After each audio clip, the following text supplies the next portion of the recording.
Welcome to this tutorial on the diagonal traverse problem, often referred to as Zigzag Matrix Traversal. This is a popular coding interview question that tests your ability to manipulate 2D array indices and handle edge cases. Let's define the goal. You are given an M by N matrix. Your task is to return an array containing all the elements of the matrix, but visited in a specific diagonal zigzag order. Starting from the top left, we weave back and forth until the end. Here is what the path looks like. We start at 1, move to 2, then down to 4.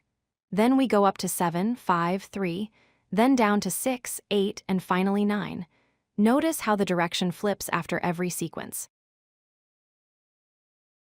There are only two main movements. When moving upright, we decrease the row index and increase the column index.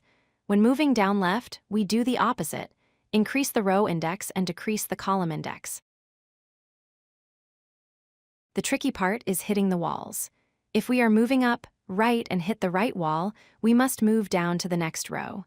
If we hit the top wall, we simply move right. Note that we check the right wall first to handle corners correctly. Similarly, when moving down left, if we hit the bottom wall, we must move right. If we hit the left wall, we move down. Again, the order of checks matters to ensure we don't go out of bounds at the corners. So the algorithm is, initialize our position and direction.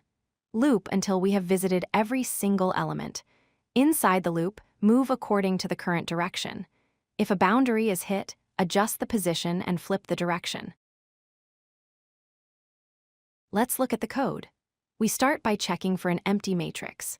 We get the dimensions M and N. We set our starting row and column to 0 and set a direction flag to 1, representing upright. Inside the loop, we have two main blocks. If the direction is up, right, we check the boundaries, right wall first, then top wall. If valid, we just move diagonally. The else block handles the down-left logic with symmetric checks. Finally, the complexity. Since we process every element exactly once, the time complexity is O of m times, and the space complexity is O of 1 because we only need a few variables to track our indices, not counting the output array. If you like this video, hit that like button and don't forget to subscribe. Visit codelucky.com for more such useful content.